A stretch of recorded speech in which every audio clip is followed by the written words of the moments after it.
Vamos ver então uma abordagem iterativa. Eu vou deixar esse cara aqui, porque às vezes talvez surja alguma comparação interessante entre a abordagem iterativa e a abordagem recursiva. Então eu não vou retirar ele ainda. Qual vai ser então a nossa abordagem iterativa, tá? Que não é nada sofisticada nem difícil. Bem, eu vou basicamente percorrer o vetor, tá?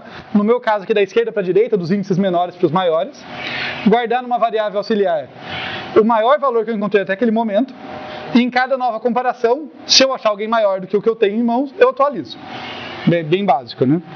Então vamos escrever aqui. Mesma assinatura, né? Então max iterativo aqui recebe V e N. Eu começo aqui com max recebendo V0. Tá? É um jeito já de dizer, olha, ok, o meu chute inicial é que o cara da primeira posição no meu vetor é o maior. Né? E daí a gente vai para o nosso laço. Aqui é importante, ó, o meu primeiro índice. Pensem no vetor aqui. Aqui está o meu V, posição 0, posição 1 e assim por diante, até n-1. Eu já falei que o meu max, né, a minha variável auxiliar, que está guardando o máximo que eu tenho até o momento, é esse cara aqui. Então, a partir de qual posição eu vou começar a comparar no vetor? A partir da 1, né, eu vou pular a 0 porque ela já está guardada. Então, aqui é para i igual a 1, i menor do que n, já que a última posição é n-1, e mais. E o que eu faço aqui dentro? Eu basicamente comparo para saber se o que eu tenho em mãos ganha ou não. Então vem aqui. Se VI for maior do que max, eu tenho que atualizar. Né? Eu tenho que falar, opa, max recebe VI. E quando eu termino, devolva o valor que eu guardei aqui.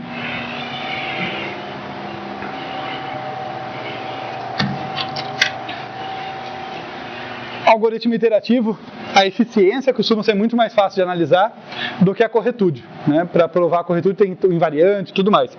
Então vamos começar pela eficiência. Quantas iterações esse algoritmo faz? Da ordem de... Tem só um laço, né? Começa em 1, vai até n. Ele deve fazer n-1 iterações, mas foi o que nos interessa aqui, proporcional a n, né? Da ordem de n. E, para nossa felicidade, aqui dentro, operações que levam tempo constante. Né? Incrementar o i, testar a condição de parada ou de continuidade do laço, ou verificar aqui. Eu acabei de perceber que eu errei, aqui tinha que ter um C, né? Deixa eu arrumar isso aí. O C estava na minha cabeça, porque eu escrevi pensando que é uma comparação e não deixei claro.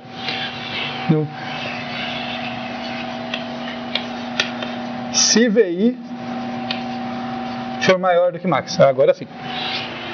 Então, é um teste, um condicional, tudo coisas que levam tempo constante aqui dentro. Então, da ordem de n iterações e da ordem de n operações. No total, o número de operações que eu vou fazer vai ser n vezes alguma constante. Então, legal. Então, a eficiência é proporcional a n, assim como o nosso algoritmo anterior. Embora a gente não tenha resolvido a recorrência explicitamente do algoritmo anterior, a gente acredita que era da ordem de n. Eficiência de espaço. Quanta memória auxiliar esse algoritmo precisa? Bem, ele tem alguns parâmetros aqui, né, mas que não dependem do tamanho da entrada, né, não aloca nada proporcional a n ou coisa do tipo. Ele tem uma variável auxiliar também, que é só um valor. Então, da ordem de 1. Tá? O uso de memória adicional é constante em relação à entrada. Tem algumas poucas variáveis.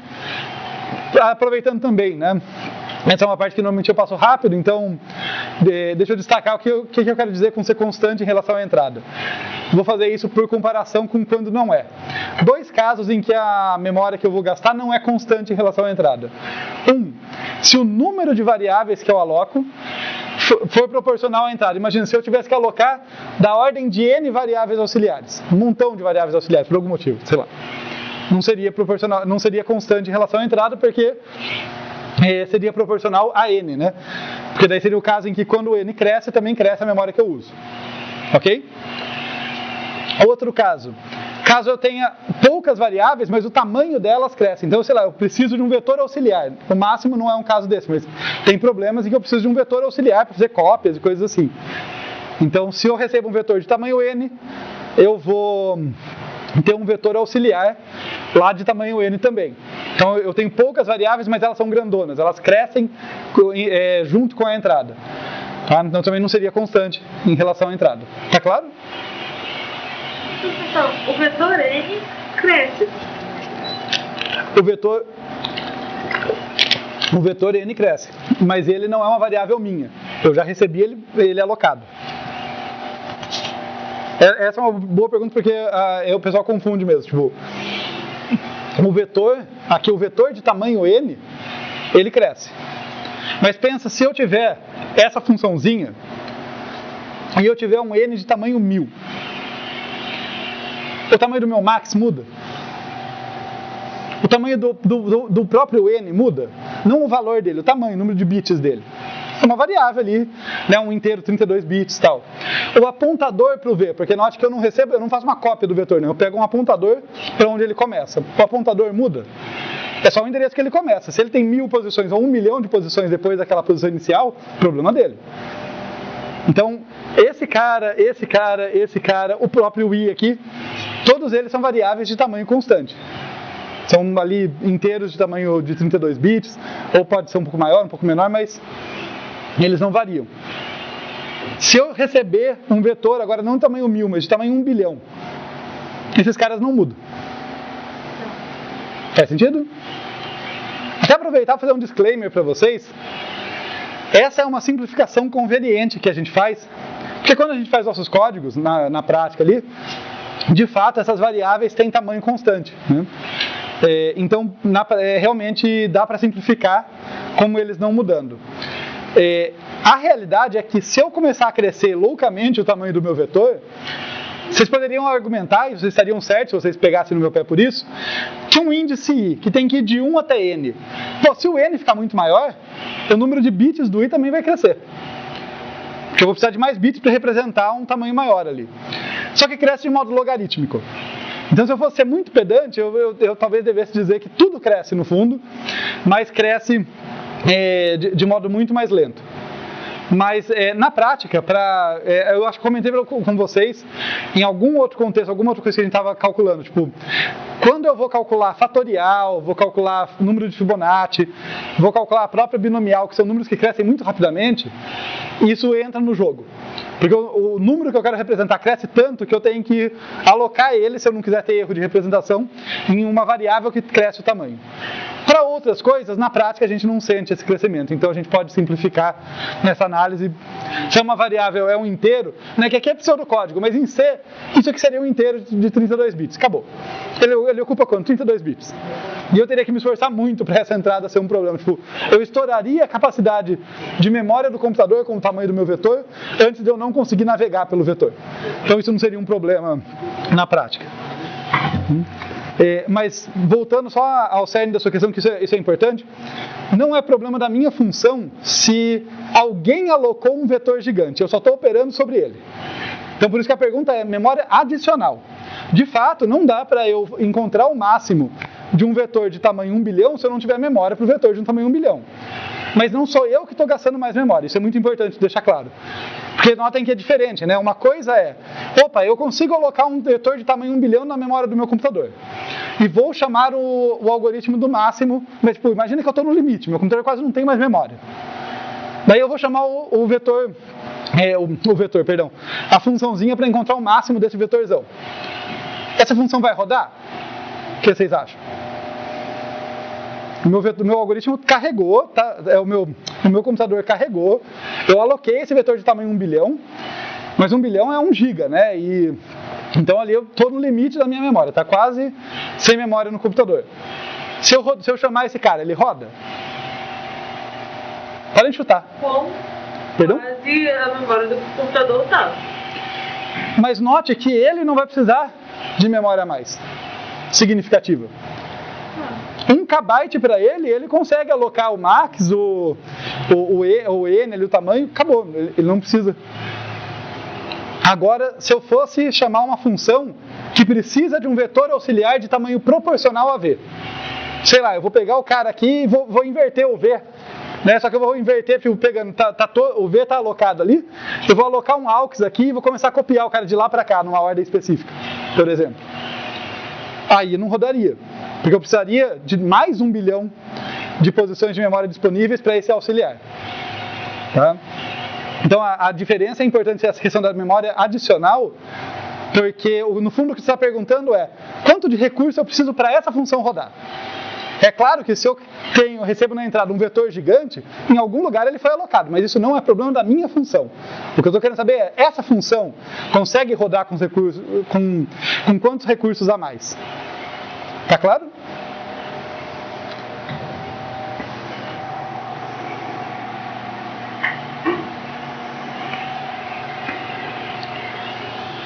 Como eu comentei, a função aqui, a parte de eficiência, é a que a gente consegue tirar mais rapidamente, né? Basicamente ver quantas iterações o algoritmo realiza, quanta memória adicional ele precisa e tal. A parte da corretude, a gente já costuma precisar dos tais invariantes, né?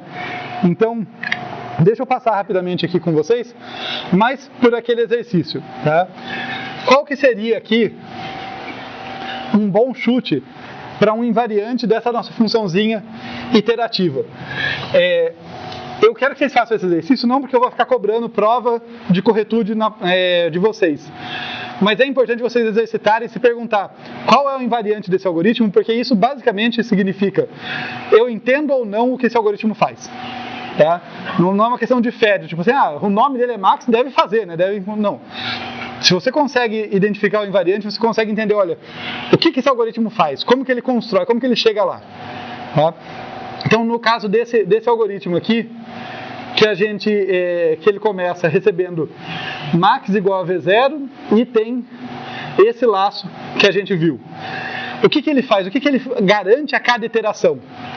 Essa é uma pergunta que vocês podem ter na cabeça quando fala assim, qual que é o invariante dele? É tipo, esse procedimento do algoritmo, o que ele está garantindo a cada iteração? No caso, alguém quer dar algum chute do que ele está garantindo? O que ele garante no início? Vamos ver. No início da primeira iteração, quando i é igual a 1. A variável max tem o quê? Maior valor? O maior valor, mas do quê? Do vetor inteiro? Ainda não, né? De um pedaço, de um subproblema. O max tem, no início da primeira iteração, o valor V0, que é o maior. Então aqui max, vou colocar como igual, né? Max é igual ao maior desse subvetor aqui, ó, V0 e menos 1. Esse, vocês podem pensar dessa forma, é o subvetor que eu já processei, subvetor no qual eu já trabalhei. Ó. Se eu colocar o V aqui, pego o meu vetor V. Se o I estiver nessa posição, o que eu estou dizendo é o máximo desse pedaço já está guardado no max. É isso que eu estou afirmando como invariante. E vamos ver que eu vou convencer vocês de que é um chute razoável aqui. Mesmo que eu não faça a prova passo a passo, vamos dar uma olhada. Ó, de novo, no início, max igual a V0. Poxa, mas no início, lá no caso base, I é igual a 1. Né? No início da primeira iteração é esse que vale o I. I vale 1. Então, esse cara aqui, ó, ele vale o quê? É o subvetor que vai da posição 0 até a posição 1 menos 1, né, que é o V0.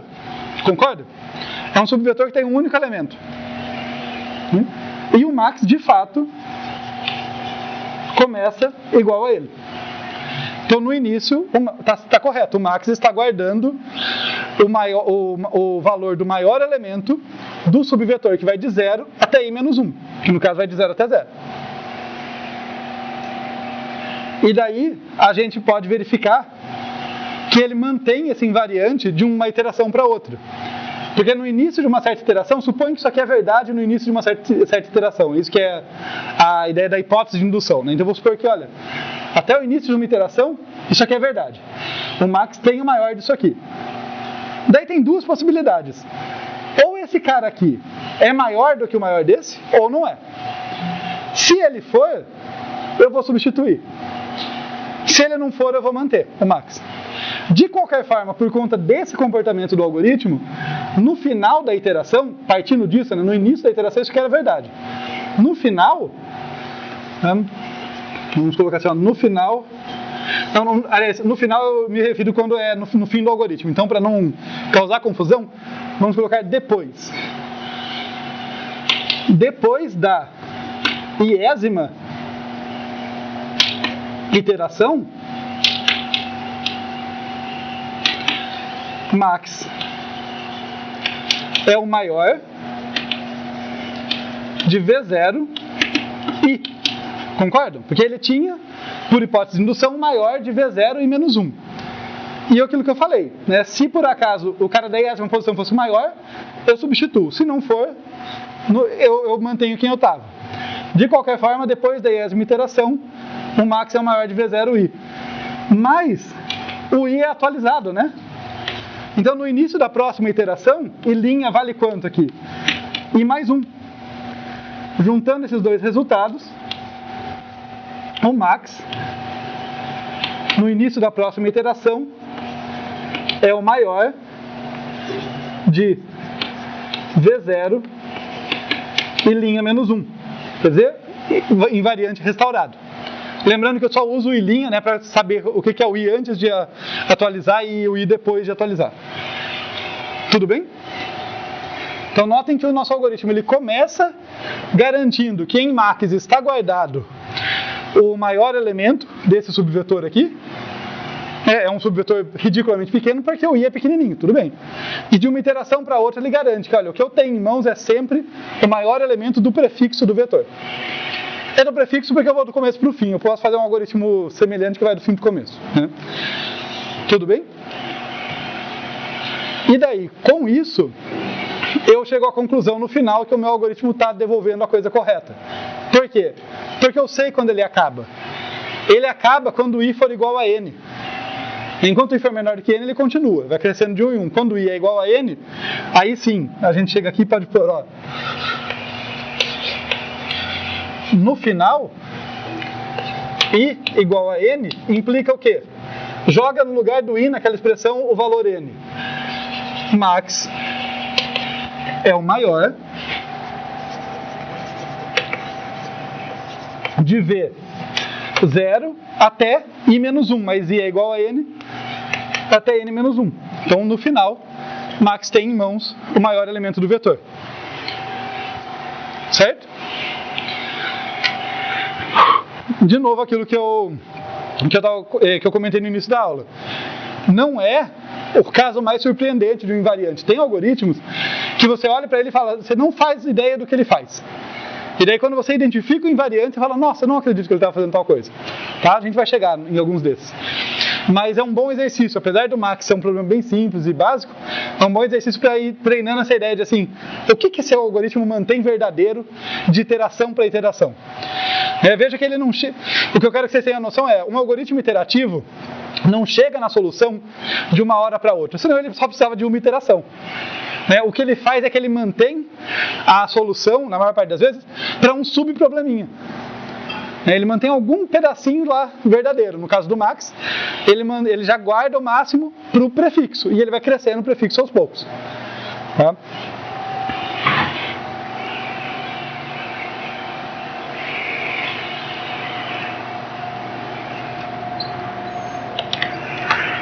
Eu tenho um quiz aqui para vocês. Acho que dá tempo ainda. Se a gente tiver, pensando nesse algoritmo aqui, se a gente tiver mais de uma repetição do maior elemento, Vamos brincar de projetar algoritmo, brincar de exercitar aqui. Se a gente tiver mais de uma repetição do maior elemento, esse algoritmo aqui, essa eu dou a resposta, ele vai me devolver a repetição mais à esquerda. Pensem um pouco, vocês vão perceber que ele só troca quando ele encontra alguém maior, né? Peraí, deixa eu ver se é verdade isso que eu estou falando. Ele só troca o VI por quem estava no max quando ele encontra alguém maior. Então, se tiver, eu tenho lá, sei lá, o maior elemento do meu vetor é o 42. E eu tenho 3 ocorrências dele. Ele vai, quando ele encontrar o primeiro 42, ele guarda no max. Quando ele encontrar os outros, whatever. Tá?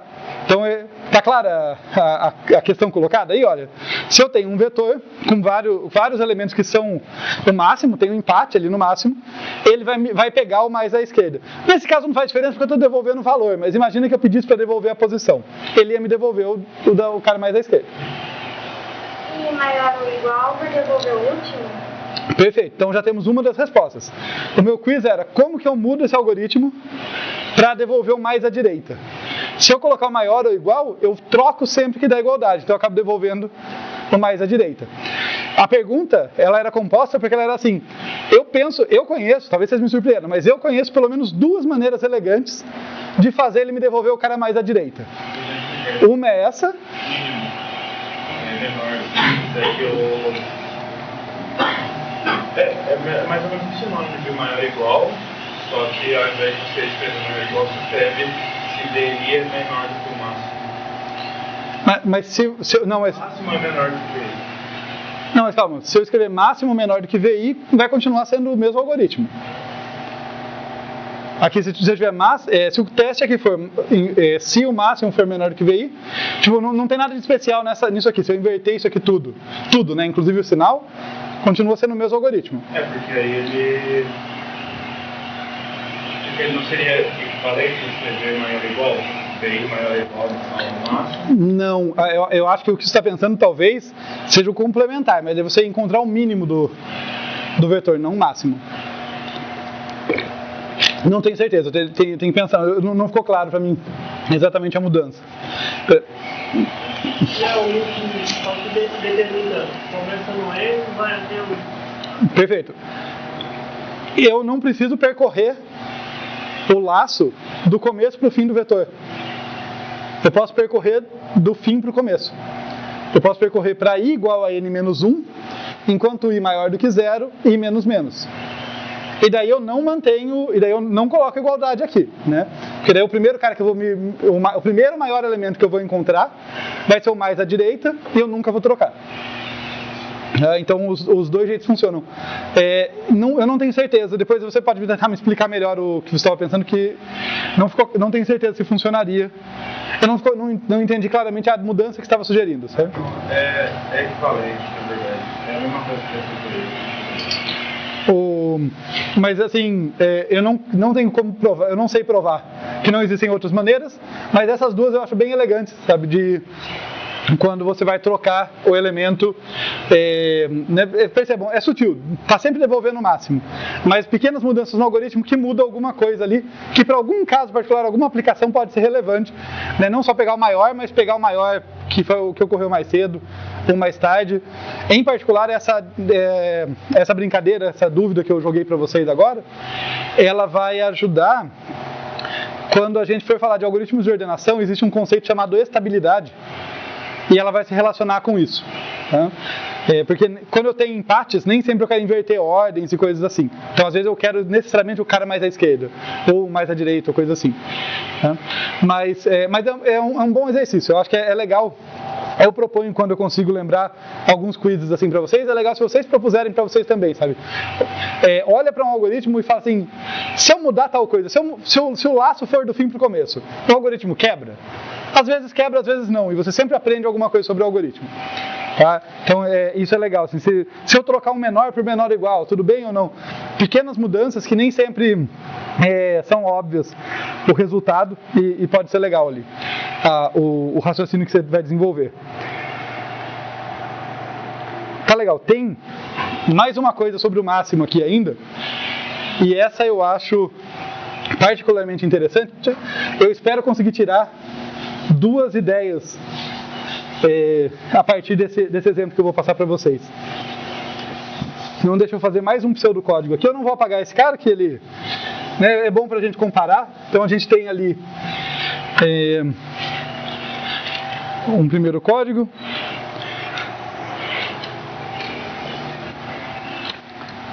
Antes de eu fazer ele, já que eu trouxe esse quiz aí, né, de como modificar esse cara, percebam que essa dúvida que eu levantei de como mudar ele para ele devolver, no caso de empate, o cara mais à direita, se aplica para esse cara e para o max R e NI, que a gente tinha também. Vale pensar para eles também, esses algoritmos recursivos, qual deles devolvia o cara, se no caso de empate, devolvia o elemento mais à esquerda, qual devolvia o mais à direita. Tá? Porque do mesmo jeito que quando eu percorro um vetor do início do fim para o começo, ou do começo para o fim, faz diferença, se eu vou dilapidando o meu vetor, removendo as últimas posições ou as primeiras, no algoritmo recursivo também vai mudar nesse caso. Também vai ter um impacto.